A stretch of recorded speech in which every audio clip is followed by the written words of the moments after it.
Bueno, pois, nada, continuamos con outra das sesións das aulas abertas do Máster en Servicios Culturais, que ven sendo, como xa sabedes, unha parte dese Cultural Lab que é un espazo experimental de aprendizaxe e de novas metodoloxías do propio Máster de Servicios Culturais. De alguma maneira, que buscamos a través deste Cultural Lab, o que se intenta é experimentar, prototipar novas formas ou novas posibilidades de intercambio de coñecementos. Nesta sesión abordábamos ou pensábamos abordala en torno á cultura e aos comuns. Entonces, tedes aí claramente este debuxo, pero se vos preguntara a vos que vos sona cando falamos de cultura e comuns, que credes que sin mirar o debuxo? Agora xa vos condiciona, pero cando algo que asociades con comuns? Participación colectiva. Comunidade, claro, comunidade fundamental. Que algo máis? Dinámicas de grupos, sí. Grupais. Roles, sí. Alguna cousa máis por aí? Por exemplo, unha cuestión aí é fundamental tamén a gobernanza, pero ahora vemos tamén. Entonces, tamén se fala moitas veces, cando falamos dos comuns, se fala de ben común, se fala tamén de comunidades, se fala de terras comunitarias, xestión comunitaria, hai diferentes procomún, no caso no castelán, tamén comuns, tamén no ámbito no castelán, hai diferentes tamén acepcións en torno a toda esta visión da cultura.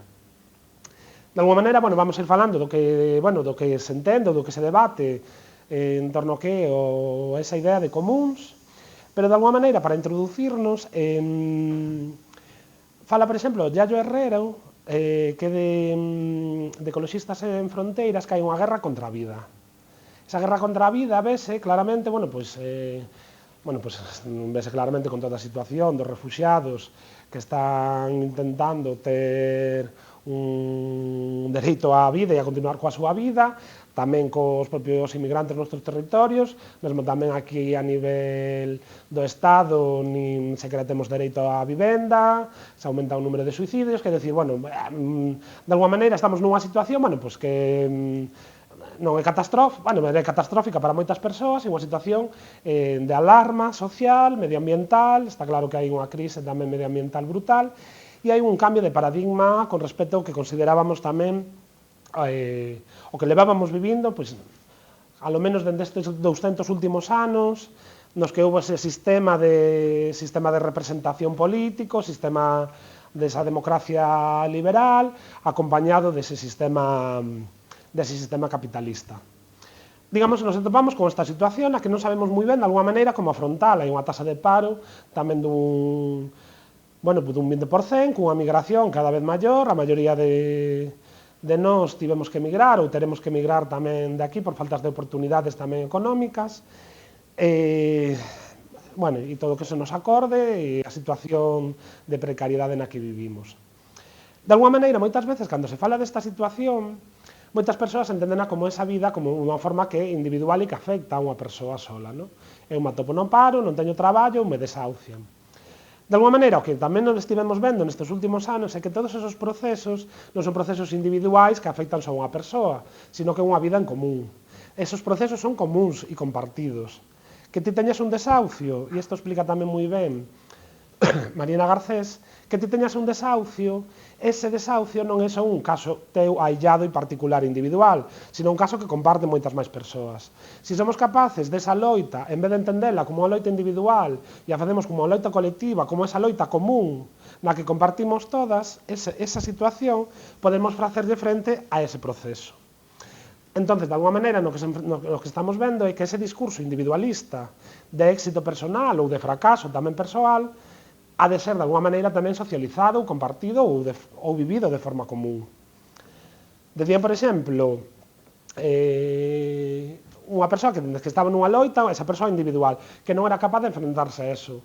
E entón me acordo que tamén, que non me acordo quen era especificamente, e cada colau lle respondera, cando estaba na plataforma de antidesahucios, como esa loita, que en vez de ela ter que ser ela a persoa, esa mesma persoa que tiña que tirar de todos e a compartira e fora unha loita común entre máis persoas, tiñas unha comunidade ao teu redor, unha comunidade de afectados que iba a traballar en defensa desta situación, desta injustiza, ou desa loita, ou desa resistencia, ou desa nova outra forma de ver a relación coa vida. Entón, digamos, e o que temos aquí esta parte de afectados, e esa parte de comunidade. A comunidade é fundamental neste ámbito dos comuns. E cando falamos deses afectados implicados, decía, hai unha obra tamén de Marina Garcés, moi bonita, ten unha obra que está moi ben que, ten toda a súa obra, vamos, pero a mí me gusta moito a obra que se chama Un mundo en común, e logo despois ten un texto que se chama Honestidade con lo real. E ela fala neste texto de honestidade co real, a necesidade de sentirnos implicados. E ela vai a máis alá que ela di que cando algún profesor universitario di a mí isto un profesor, unha charla, di a mí isto me interesa, e di, non, tes que sentirte afectado, estás afectado por esa situación. Entonces, de alguma maneira, o que busca con esa honestidade con lo real do que di ela, esa necesidade de compromiso, e de se nós estamos estudando os comuns, de alguma maneira, ou a cultura, que nos estemos traballando aí, que nos comprometamos co traballo que fagamos. Hai moitas veces que tamén certo discurso non, o discurso tamén tradicional, e nesa visión da ciencia, máis positivista, máis de Descartes, máis como universal, que parece que ese científico é como ese Deus que ve desde aí arriba, sin necesidade de meterse no barro, nin de mollarse na acción, parece como que ten que estar illado, e ao final ten que haber un nivel de compromiso con o noso traballo, cos cousas nas que nos involucramos, nas que participamos. Entón, de alguma maneira, nesta visión que nos foi dada, ou que nos viu dada, dese éxito persoal, deste individuo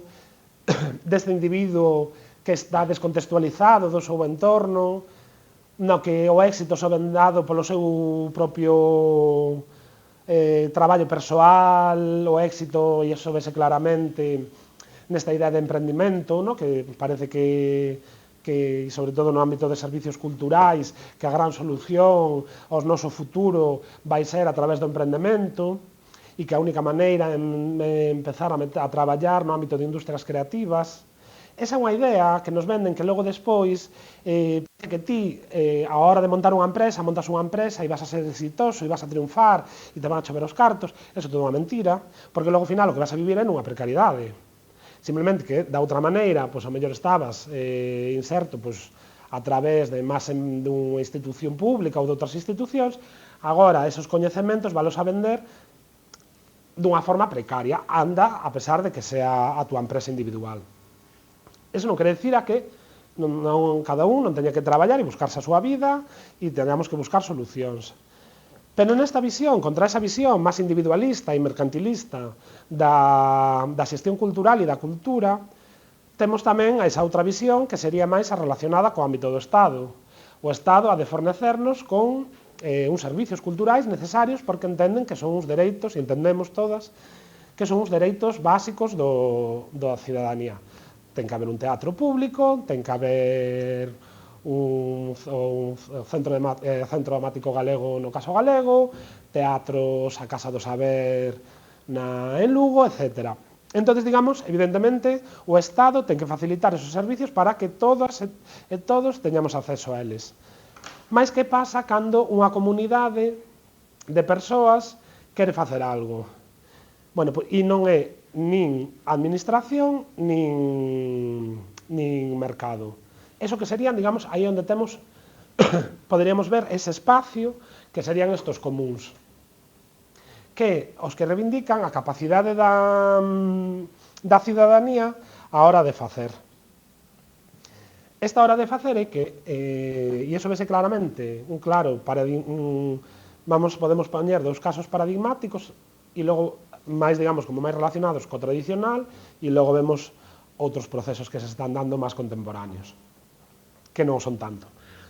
Un deles é a música tradicional.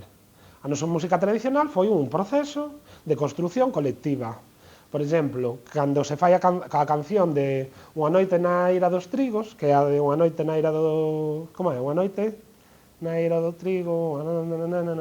Sabes cal é, non? Non, unha noite... Non? Pero é así, non? Unha noite na eira dos trigos... Bueno, esa canción é de... o de Celanova, o poeta de Celanova. Non, o outro, máis antigo, o... Como é? Ana, non te das conta ti? A ver, Celanova... Miramos ahora... Bueno, pois ahora... esa é unha poesía del... Ahora miramos aquí nun segundo.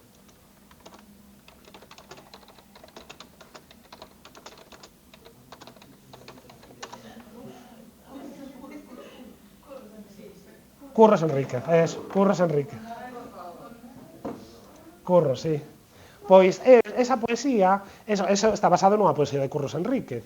E el de forma coetánea xa a xente empezou a cantar, e aparte un proceso moi bonito, cando dino que a poesía non gusta, etc., no? Ou a cultura que non interesa, claro, evidentemente non interesa moitas veces a que outros queren que teria que ser interesante, non? Quere dicir, moitas veces temos un discurso tamén de alta cultura na que di, non, esta cultura, pois a xente non lle interesa, pois o mellor temos que ver por que non lle interesa e non traballamos ese tipo de culturas que son as que teñen o seu interese na cidadanía, non? Tamén. Non quere dicir que todo teñamos que caer en concertos de David Bisbal ou Chenó, sino que hai moitos máis espacios, non? Pero no caso de Curros Enríquez, esa poesía logo adoptou a cidadanía de forma coetánea e logo a xente a cantaba de outra maneira e fixo unha versión que lle gustaba máis a xente, que cambiaba unha palabra desta estrofa de Unha noite na eira do trigo, e logo a xente cambiouna porque lle parecía que rimaba máis. De alguma maneira, o que estivo facendo a sociedade nese proceso, e creo que, polo que decían, Curros Enríquez se molestaba porque decía, non, a poesía é así, tens que cantala así, pero a xente adoptou como deseo, de si mes, para sí, e fixo, bueno, pues a versión que considerou e cantouna. Vemos como a cidadanía, de alguma maneira, empezou a construir outra forma, a partir desta creación, pois fixo unha creación colectiva de outra maneira e vemos que ten máis presencia colectivamente no noso imaginario esta música versionada, modificada, medio hackeada tamén, pola cidadanía que o propio poema de Curros Enríquez. Entón vemos tamén, bueno, logo nos adianta, tamén parte da situación dos dereitos de autor.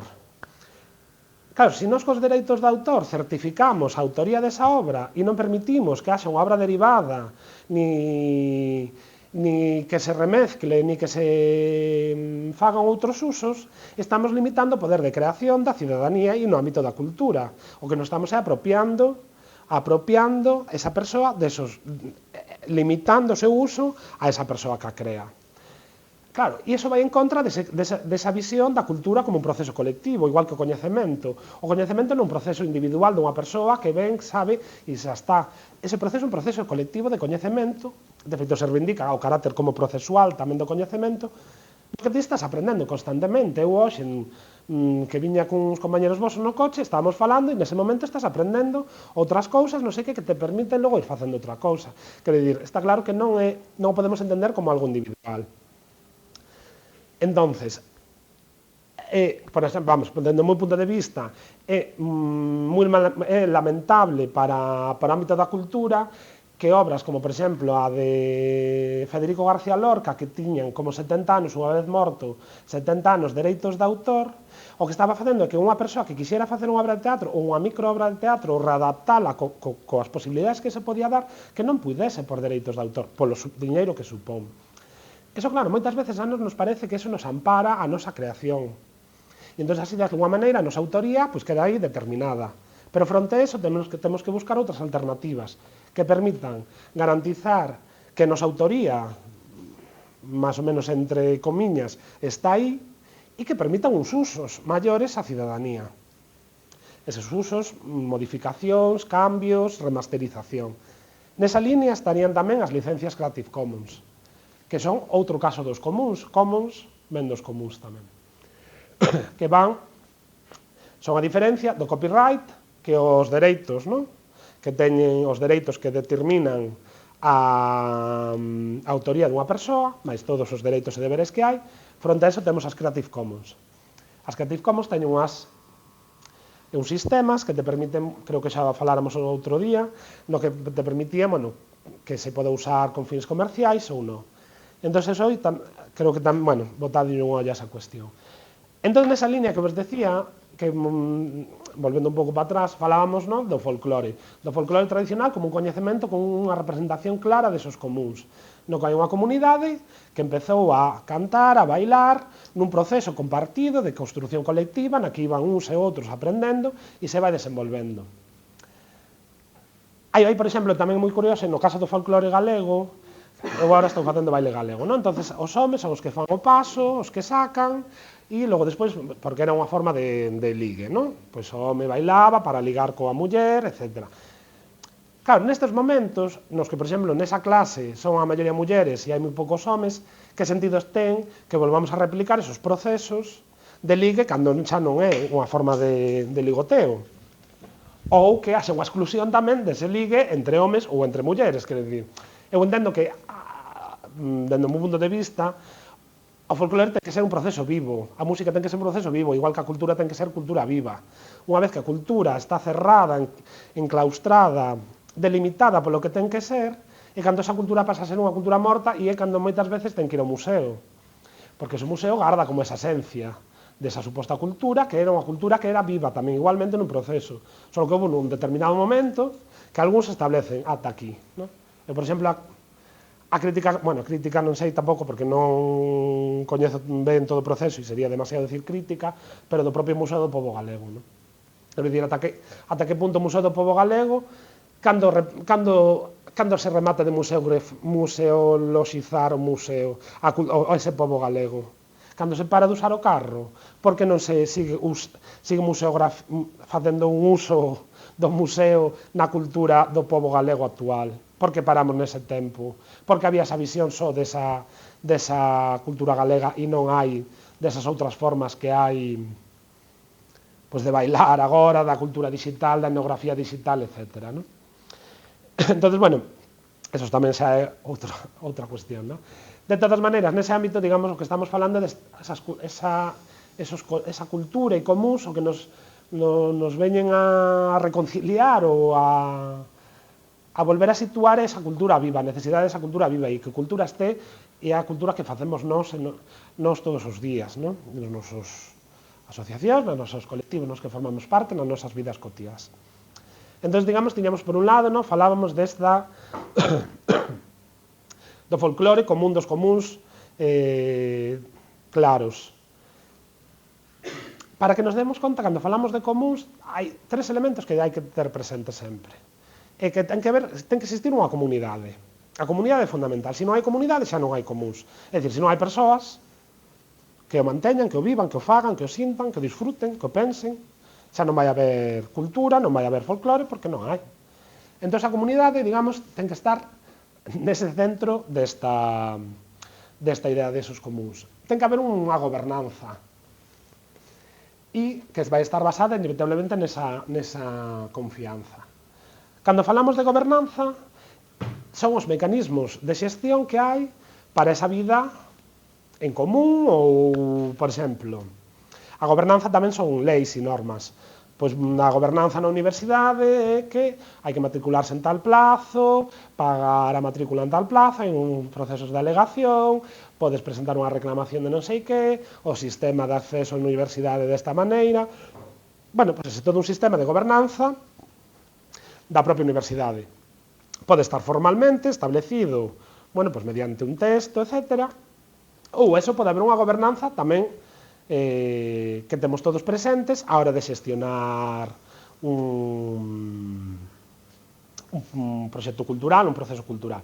Pois, por ir ao caso do baile galego, pois estás no baile galego e en fila, bueno, pois dentro dese consenso nadie se vai a meter no medio para non facer o que lle dá gana. Quere dir, hai unha serie de consensos que están establecidos de cando un entra a bailar ou sale, ou todos esos mecanismos, que moitas veces están invisibilizados. Pero hai unhas normas que, eso como vos digo, non temos que ter asociadas ao ámbito estrito da lei, sino que hai unhas normas que están aí.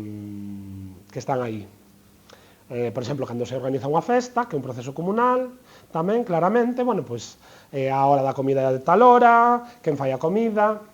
Todas esas normas, hai unhas normas que están inseridas nesa vida cotiá, que moitas veces no cotiá onde podemos descubrir moitas máis partes desa realidade máis amplia. Entón falábamos de que temos esa comunidade, temos esa gobernanza que é fundamental, e logo temos un recurso, ou un ben. No caso do folclore temos a música, ou o baile, que é ese recurso, a xente que canta e o baila esa comunidade, e logo hai unha gobernanza para o mantemento deste recurso. E, de alguma maneira, manter a sustentabilidade do mesmo. Entón, por exemplo, outro proceso tamén moi semellante, que ten estudiado tamén Ana moi ben, ademais, na obra La derrota del épico, que eu, que non o lera, é hiperrecomendable, non porque este ali, pero sí que o é, porque non, é verdad que o é, porque, agora vos sitúo, porque fala dos montes veciñais e Mancomún, que son un claro exemplo destos comuns, que foron esquecidos, intencionadamente, considerados con que eso era unha forma ineficiente, que a única maneira eficiente era o ben o Estado, e sobre todo nesa visión franquista, a través do patrimonio forestal do Estado, a antigua icona, que decía, non, isto para piñeiros. Ou ben, sino, a través de empresas, que en principio as empresas son o progreso e son o futuro e a única forma que hai de xestión desos bens comunais, destos montes veciñais. Fronte a aquela visión, xa no franquismo, había todos os procesos de resistencia destas comunidades locales e na maioría dos casos, como ten analizado, eran moitas mulleres as que defendían a existencia e a necesidade dese proceso común para o mantemento da familia. E, de alguma maneira, e sobre todo, eu entendo que a relevancia que ten a obra que fixo Ana é que nos demostra que moitas veces esas visións desos procesos de resistencia que están máis analizados dende a cidade, como hai macromanifestacións ou macroprocesos de resistencia, se dan procesos micro de resistencia que se ven na realidade nese ámbito cotiá.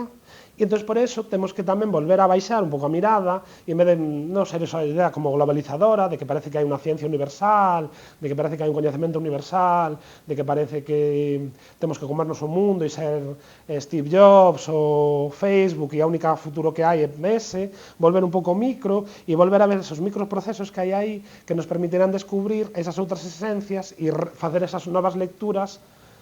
Porque o franquismo está claro que aquí non foi que chegou e venceu, sino que houve uns procesos tamén ao longo do tempo de microresistencias tamén. Entón, eu creo que tamén debemos de volver a resituarnos nese ámbito. Entón, vemos como, neste caso, os montes veciñais son ese claro exemplo desos comuns, en tanto, de alguma maneira, outra vez, hai unha comunidade de afectados, implicados, esa comunidade, que é a que mantén ese recurso, ese ben, ese monte, en Mancomún, e tamén establece unha gobernanza, que se establezca, que se considere que nun monte veciñal en Mancomún, que para acreditar que ti resides nese territorio teñas que ter a chimenea acesa durante alo menos 9 meses, eso que acredita que ti estás residindo ali, para formar parte desa comunidade que vai xestionar ou traballar ese monte. Que o que fai que a comunidade que estaba ali decía, fronte a aqueles que o mellor só veñen aquí a aproveitarse deste monte un día, nos temos que verificar que esa persoa este residindo ali de forma habitual. Como? Pois a través de que a chimenea este acesa, porque eso quere dicir que estás vivindo ali. Son mecanismos que as comunidades, as persoas, vamos facendo a base do erro tamén e do facer, de probar, para ir establecendo certos mecanismos de control e de corresponsabilidade para o mantemento sostible dese ben.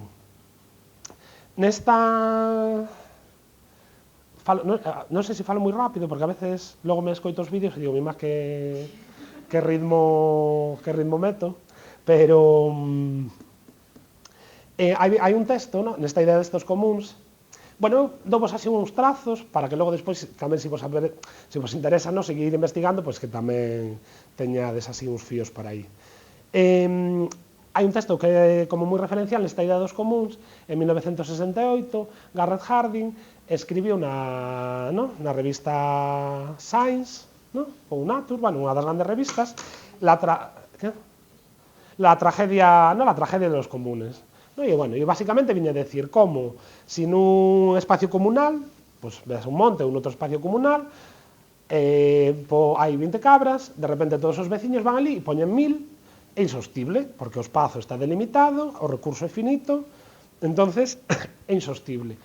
Claro, eso foi logo despois como un axioma que quedou establecido de isto é así, porque mira, no texto da tragedia de los comunes establecese eso.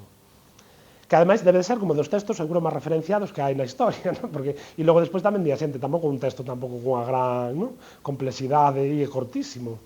E fronte logo despois, bueno, xa logo Elinor Ostrom, Elinor Ostrom e todo o seu equipo e moitísima máis xente empezaron a investigar todos esos procesos comuns, como os montes veciñais e mancomún galegos, como os baldíos portugueses, como os crafts en Escocia, como toda a Latinoamérica ou África ou outros moitos territorios que están cheos de espacios de terras comunitarias, de procesos comunitarios de xestión, e como eran exhaustibles.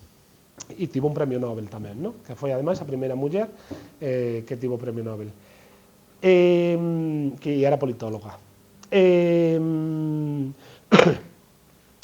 O que queremos decir, claro, con isto, unha das críticas que se fai ao texto de Garrett Hardin é que non ten en conta esta cuestión da gobernanza, que era o que estábamos dicindo. Ten que haber unhas normas, e iso non quere decir que haxa unha norma que non seamos máis ácratas ou menos ácratas, ou que eso sea un mundo hippie no que non hai ou idílico, no que non hai forma de facer. Non. Ten que haber un mecanismos de control, de autocontrol, que é o interesante, no que as propias comunidades e as persoas decidan de que maneira queren xestionar ese ben, a través desos mecanismos, como facerlle fronte a ese freerider, a ese chupóptero que ven e que se quere apropiar do traballo o mellor colectivo ou non, ou mellor deixalo, que se apropie dese traballo colectivo. Esas comunidades son as que teñen que facer.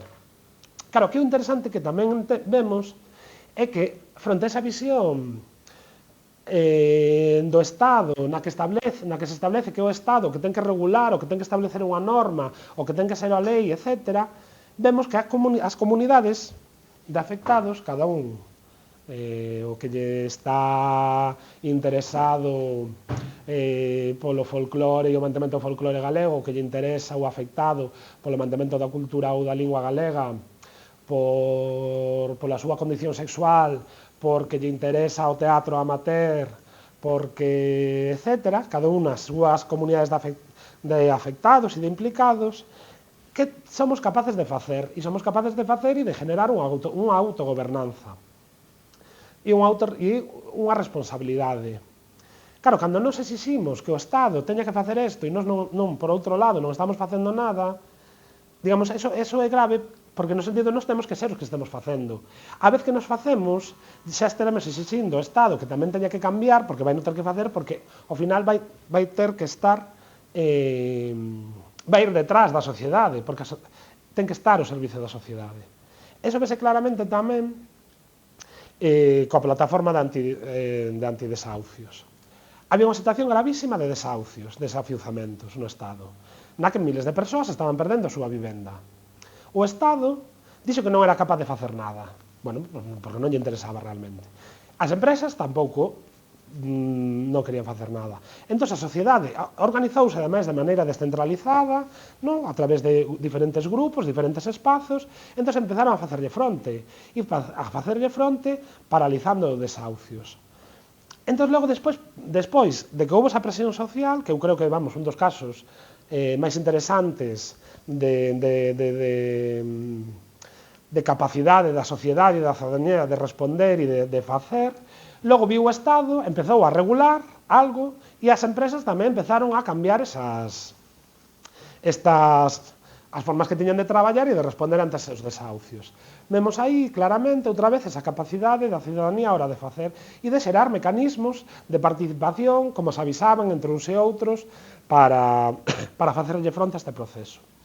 Entón, por un lado, eso, a cidadanía vai construindo e vivindo, como decíamos, cando falábamos do texto de Marina Garcés, desa vida en común, como si nos sentimos afectados e compartimos esa vida e entendemos como unha vida en común na que somos capaces de mantener a nosa singularidade e a nosa individualidade tamén, nos vai ser moito mellor, máis factible enfrentarnos a estes procesos e tamén responder dunha maneira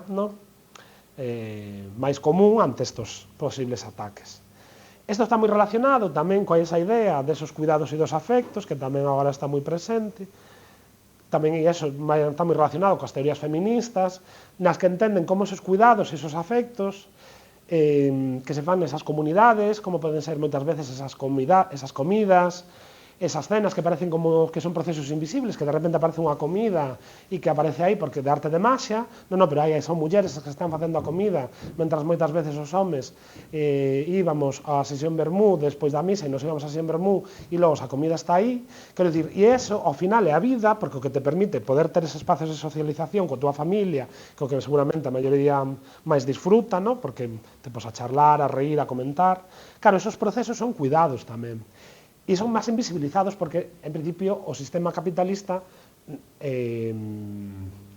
como nos ve como non productivos, os esquece e entonces os deixa aparcados. Entón, de alguma maneira, temos que ser conscientes de que nestas comunidades hai unhas redes de apoio mutuo e que están basadas tamén neses procesos de cuidados e de afectos. Así nesta... Bueno, que tal? Non sei como... Tedes algunha duda sobre esta... Bueno, logo despois tamén comentamos un ratinho máis. Vamos a ver, non creo que se vexa tamén isto como un buenismo, que todo é unha maravilla e que hoy vivan los comunes e ahora, podemos asaltar e somos aquí todos ricos e maravillosos, felices. Quer dicir, o conflito está aí e hai que ser tan consciente que hai que traballar co conflito, como, bueno, eso no libro de Ana e noutras moitas obras tamén se traballa esa realidade, ese conflito como está aí. Hai, por exemplo, no caso dos montes veciñais, pois o monte, sabedes a historia do alemán que desapareceu na zona de Valdeorras, que había un alemán que estaba na montaña en Santa Olalla, onde se rodou sempre sonxa, pois ali, sabedes, a historia, máis ou menos. Pois ali, bueno, es como un cotillo así de... El país falaba de terrorismo rural e, de feito, a noticia foi das noticias máis lidas en el país, no Estado, o sea que tamén, claro, terrorismo rural, pois sempre... Quero dicir, ten esa parte exótica tamén. Bueno, pois ali había, de feito, bueno, que ahora... da igual. Ali había dous matrimonios. Un que era o matrimonio de toda a vida, que era o que estivemos rodando con Chano Piñeiro a película Sempre Sonxa, que, sabedes, foi das primeiras películas, primeira película, creo, rodada en galego, e que le decía, que o cine galego necesario, e en galego fundamental, e entón rodou ali, e entón, nos fóramos a gravar, e entón nos estiveron contando como fora a vida con Chano Piñeiro, etc. E logo había outra parella que era de holandeses, e esa parella de holandeses formaban parte da Red Internacional WOF, que é unha rede de voluntarios internacionais, no que ti ibas ali, traballas o mellor pola mañá a terra, e logo pola tarde tes dereito a comida e a estancia. Entón, é unha red internacional que hai a nivel mundial. E entón, ali iban, cando estiven ali, había brasileiros, argentinos, etc. Ali había un monte veciñal en Mancomún, Ourense está petado de montes. E entón ali había un monte, e de monte veciñal, sí, que é verdad que unha das provincias que máis ten, claro, que... E ali había un monte veciñal, que nese monte veciñal sempre se iba a facer de todo, pero íbase a facer un parque eólico. Claro, os recursos que iba a xenerar ese parque eólico eran brutais para a comunidade, iban ser para os veciños que residisen ali. Esos veciños, que eran de toda a vida, ao final, de alguma maneira, apropiáronse do monte, entendían que o monte xa era seu, e non querían que estes veciños holandeses que vivían ali que formasen parte dos recursos que generaba o monte, Claro, eles eran tamén tan veciños, porque cumplían esas características de chimenea acesa durante 9 meses, cumplían todo este sistema de gobernanza que todos os veciños foran creando, no, co tempo para manter toda a sostenibilidade. Pero claro, eso era moito diñeiro, o que iba a xerar este parque eólico. O sea, eu non sei o motivo da causa do asesinato, O sea, eu entendo que isto ven... Bueno, entonces, así xa me adiantei. Esta persoa desaparece. Esta persoa desaparece, que era un home, ademais, era grande, vamos, era un holandés. Que? Era holandés, claro, sí, o sea, estaba forte, estaba forte. E este home desaparece, non se sabe moi ben onde estaba. Bueno, pues logo despois pasados houve búsquedas por aí, con non mover os cartos de ninguna conta, a muller seguiu ali, pois logo despois apareceu o coche calcinado noutro monte, entón xa se sabía que alguén tiña que telo posto ali, porque había unha plantación previa, entón xa sabía esa persoa que logo iba a cubrir o todoterreno, que era un todoterreno enorme, ademais, quero dicir que non era unha cousa pequena que estivera a quedarse invisible. Bueno, pois nada, ao final descubrirse que fora o fillo do matrimonio. Que de todas maneiras, bueno, tamén é verdad que tiña tamén, bueno, problemas psiquiátricos, etc. Pero bueno, que matou. E eu a todo isto, bueno, que isto non sei se... Eu a todo isto xa me parecía que era ele, porque eu fixen un... Eu creo que a última persoa que grabou a ele en vida debín de ser eu, porque fixamos para un proxecto así etnográfico e estaba el por ali e era así como... Pero bueno, entonces, ao que íbamos? Hai o conflicto aí. Sabedes, no, que falamos desta idea destos comuns, do interesante que son da vida en común, pero esta vida en común tamén provoca asesinatos. Entonces, claro, está claro que non todo é tan bonito, no? E non debemos de caer nese bonismo porque hai o conflicto. Tampouco a solución vai ser o sistema capitalista, porque xa estamos vendo tamén que provoca, no? Tamén asesinatos e outras moitísimas máis cousas, no?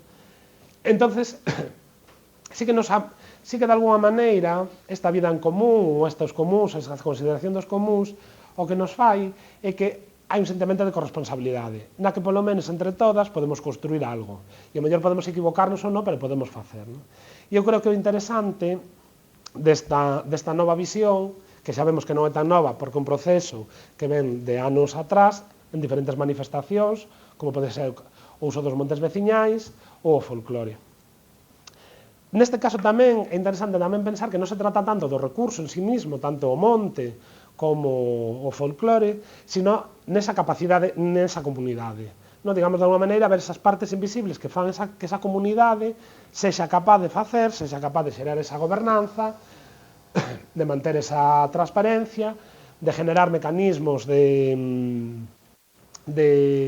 control, esos procesos de apoio, esas redes de apoio mutuo. E logo tamén hai outra cuestión aí que é interesante tamén, que é o retorno social.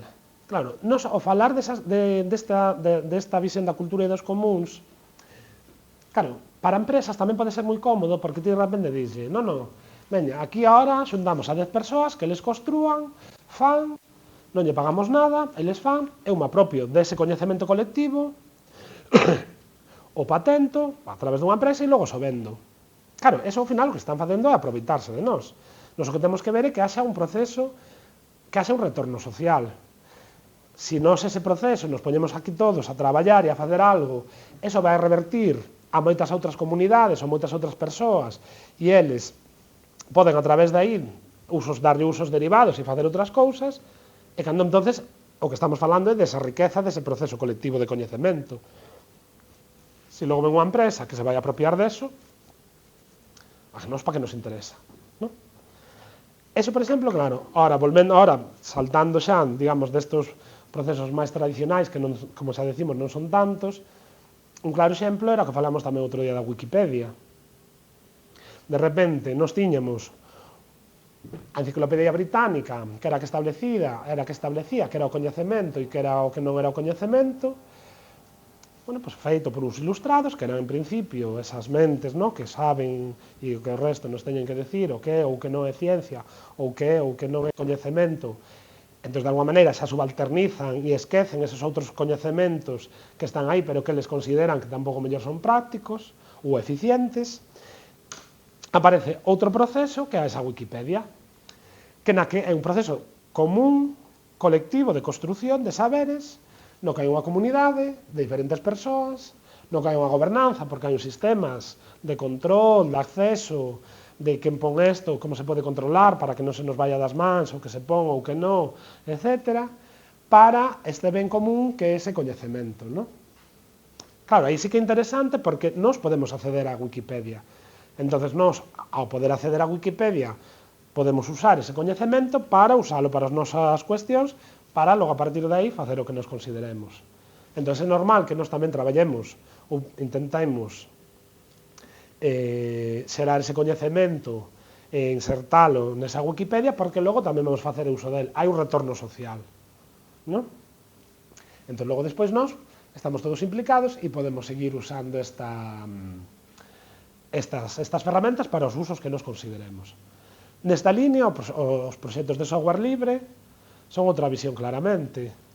Mentras tiños o caso do Office, de Word, que ti tiñas que pagar para ter o paquete de Office e facer uso del, si eso logo despois anda encima, si cambiaban eles os paquetes de Office, ainda encima fan que haxa problemas de compatibilidade entre uns e outros, que eso xa é o colmo dos colmos, non? Frente a eso temos outros que son LibreOffice ou outras ferramentas que nos permiten, que son procesos creados de forma común por esas comunidades de persoas que traballan ese ben, que esos son esos paquetes de traballo, de edición de textos ou de bases de datos, e que tamén teñen un mecanismo de gobernanza para traballar, bueno, pues durante ese proceso de construción dese programa de software libre. E como esos, hai moitos máis exemplos no ámbito de software libre, non? Entonces, o que vemos é, claro, como situaríamos aí? Non é o que decíamos, nin é o mercado, porque non é un sistema empresarial, nin é a administración pública. Esa sería a vía desos comuns, ou deste procomún, ou destes comuns, non? Que falan neste debuxo. Este é un tamén que hai que citar as autorías tamén, non? Quer dicir, ainda que sea colectivo, de todas maneiras tamén hai unha persoa que o fai, que o traballa, e hai que reivindicar tamén o traballo. Este é un relatograma que fai no Carla Bosserman, é moi interesante porque ela nos encontros, en vez de relatar o encontro a través de textos, fai un relatograma, un debuxo de como é, bueno, pues esa discusión que haxa común, o relata a través deste formato de debuxos, que é outra metodoloxía tamén moi interesante para experimentar outras formas de relatar, de facer narrativas, de facer lecturas do que ocorre. E isto é máis ou menos tamén relacionado as sementes, ese outro proceso tamén fundamental desa idea desos comuns. Vese claramente, había e haina diferentes sementes condicionadas a climatoloxía do sitio, a orografías, que mellor se adaptaban, as plantacións que ali se daban. É un proceso colectivo de creación, de intercambio entre uns e outras persoas, se iban intercambiando sementes, a que mellor funcionaba, gardaban para logo gardala e que o ano seguinte dera máis, se intercambiaban entre os veciños. Todo é un proceso histórico de uso e de pasa non pasa, que é unha metodoloxía tamén científica, que se vai moito en ciencias experimentais, isto pasa ou non pasa, pois así se facía, só que non estaba tan pautado, tan establecido como di o método experimental, pero está aí. E fronte a esa idea, veñen ahora empresas que están patentizando sementes tradicionais ao seu interese, que están facendo agora, de alguma maneira, patrimonializarse, usurpar ese coñecemento, esos saberes tradicionais e esas formas tradicionais de facer. Entón, que fan? Que logo despois a ese agricultor ou agricultora que facía uso desas sementes de toda a súa vida, ten que comprala a esa empresa, coa cuestión de que ainda encima non son sementes o sea, esa semente non vai xerar outra semente o ano seguinte, porque está genéticamente modificada, entón só dá para unha plantación, entón xa estás abocado a esa dependencia con esa industria. Entón ese é o problema que temos, unha dependencia, esa dependencia coa industria e co sistema. Claro, aquí que é o que nos garantiza? Que de alguma maneira con esos comuns, o quedar en común e que nadie se apropia, non vamos a ter unha dependencia con unha administración ou con unha empresa, sino que podemos facer uso porque é de todos. Entón, por esa importancia de pensar tamén nesa idea de cultura. E nesta tamén idea de cultura, tamén, bueno, recomendo vos a lectura tamén se vos parece, que é moi interesante, Antonio Lafuente, o traballo de Antonio Lafuente ten un traballo moi bonito e moi recomendable no ámbito de traballo moito no laboratorio do Procomún, no Media Lab Prado. Bueno, hai moitísima xente que tamén está traballando. E logo despois tamén quería comentarvos, hai un que tamén está moi relacionado co ámbito de cultura, e este proxecto que ademais traballa bueno, impulsado por unha compañera que é aquí galega. Entonces, a ver, cando falamos de BIC, no ámbito de xestión cultural, os BIC, que vos? E eso que? Unha figura de protección da Lei de Patrimonio, no? Que garantiza, no? Das figuras máximas de protección que poda haber, no? Eles o traballo que fixeron nesa cuestión relacionada, no? Co que apuntaba Bastido, de ben de interés cultural, é que este ben de interés cultural este xestionado por esa comunidade que está directamente relacionada con ese ben. Claro, aí hai un problema, cando se fala de patrimonio, que eu creo que o mesmo patrimonio se patrimonializa dese patrimonio. Claro, se unha comunidade que ten ese ben nese espacio, véxase un hórreo, de repente ven a administración e lle di, vamos a catalogar isto como unha figura, amparalo baixo unha figura de protección de patrimonio, véxase patrimonio, ou podía ser parque natural, etc. Se desposemos a esa comunidade que mantiña ese patrimonio, se o desposemos dese patrimonio, quen o vai a manter? Como? E se non o mantiñan? E como se mantivo en pé entonces?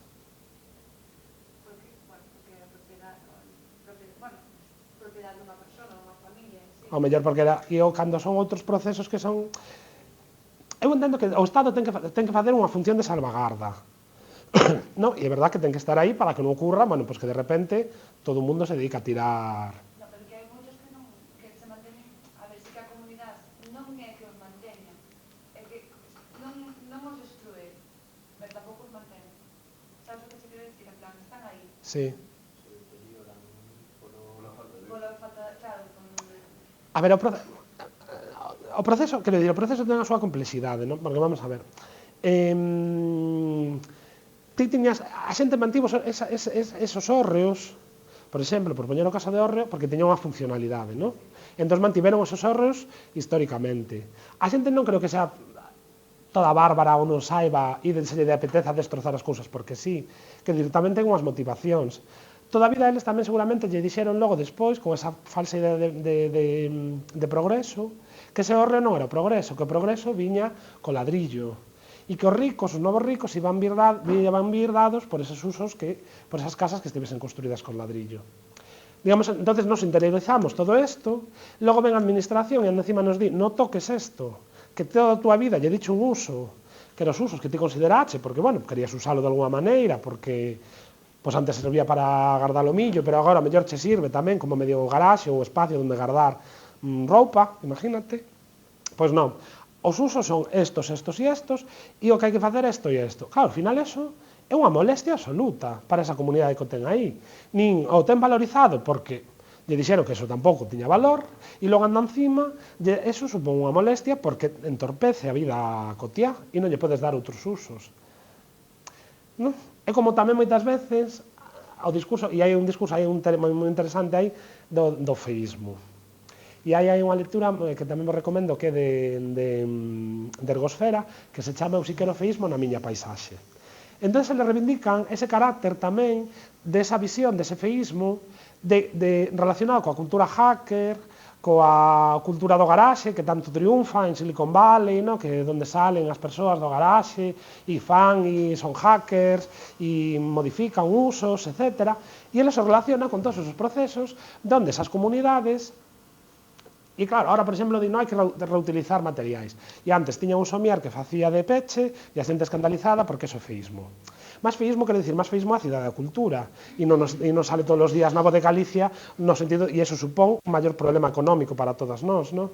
Eso sí que é verdadeiramente feísmo, non no sentido arquitectónico, que eu creo que ademais é unha expresión moi desacertada, non? Porque que pasa? Que o feísmo non pode existir, non? Que pasa? Os feos non poden existir, as feas non poden existir. Quero dicir, que é ser feo, que ser guapa, o que é ser feo, non guapo, non? Entonces, quero dicir, eso, aparte desa visión, que eso é tamén totalmente erróneo, non? Hai uns procesos nos que as comunidades, as persoas, foron facendo tamén, cos recursos que tiñan, bueno, pois mantendo tamén unha forma de entender a sostenibilidade e de entender tamén o mantemento desos bens, pois con outros usos, non? Que eso tamén hai que telo en conta tamén. Creo que temos que intentar, de alguma maneira, non ter sempre esa visión de arriba, de que nos din isto ten que ser así, así ou así, sino ser capaces de entender tamén porque as comunidades fan esas cousas porque as fan e como debemos de facer procesos de construción colectivos entre todas as partes implicadas, de dicir, non, é que ti isto tens que mantelo. Quero dicir, tens que manter porque o mellor só hai esta planta a nivel mundial e ti o mellor non eres consciente de que só hai esta planta, bueno, e a ti isto te molesta, pois vamos a ver de que maneira temos que manter isto. Si pola contra só somos o Estado que nos vai a decir isto ten que manterse e imponse, esa comunidade directamente relacionada non o vai a manter porque lle supón unha auténtica molestia. E fronte a esa temos que ver que mecanismos facemos. E aí onde esa visión destas culturas en común, ou sea, a visión desos comuns, poden tamén reconciliarnos con esa parte máis directamente afectada, non? E a ciudadanía, non? E creo que xa, non sei, que o mellor me paso e non sei se tedes máis asignaturas agora. Algúnha cuestión? Porque senón tamén, claro, que falemos de comuns e solteu a sata chapa e falemos de proceso colectivo de coñecemento e só faleu, pois é un pouco... pero fago como a voz, non son a voz de moitas outras persoas. Non sei, algunha consideración?